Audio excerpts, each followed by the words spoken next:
صحت کی قدر کرنی ہے نا، مہینے میں ایک بار ہاسپٹل چلے جاؤ. زندگی کی قدر کرنی ہے نا، ہفتے میں ایک بار قبرستان چلے جاؤ.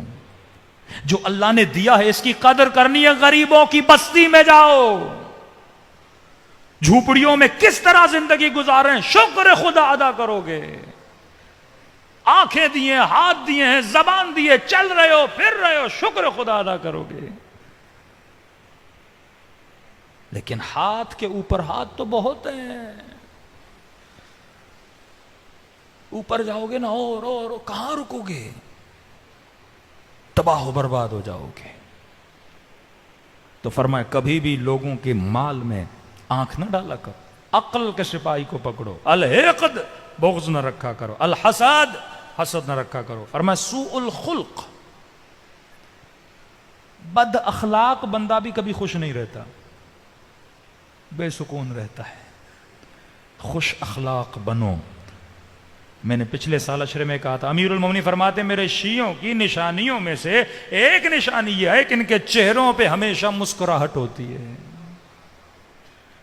ہاں بھائی، تو مومن کو کچھ دے نہیں سکتا، مسکراہٹ تو دے سکتا ہے. ہاں ایسا ابوسن قمطریرہ قرآن کہتے ہیں نا، ابوس، مرجھائے ہوئے چہرے نہ بنایا کرو، سکون والے چہرے، پھول کی طرح کھلے ہوئے چہرے. پازیٹیو تھنکنگ، پازیٹیو ریفلیکشن تمہاری باڈی سے نکلنا چاہیے. فرمایا ہمارے، پھر امام نے مثال دی، فرمایا المؤمن کالعسل، مومن کی مثال شہد کی طرح ہوتی ہے، میٹھا ہوتا ہے. اب میں نے سوچا مولانا نے یہ کیوں کہا کہ شہد کی طرح؟ کیونکہ شہد ذاتاً خود بھی میٹھا ہے، جو اسے چکھتا ہے وہ بھی میٹھا ہو جاتا ہے.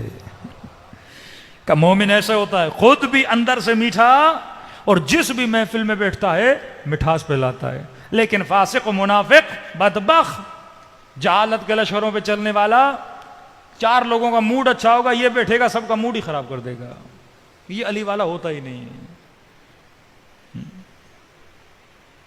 بچے والدین کے چہروں کو دیکھنے کے مشتاق ہوں کہ بابا کب آئے میں اس سے ملوں، اماں کب آئے میں اس سے ملوں. لیکن آج بعض بچے کہتے ہیں مولانا باپ سے ہی خوف آتا ہے ہمیں. مرد کا اخلاق گھر میں اچھا ہونا چاہیے.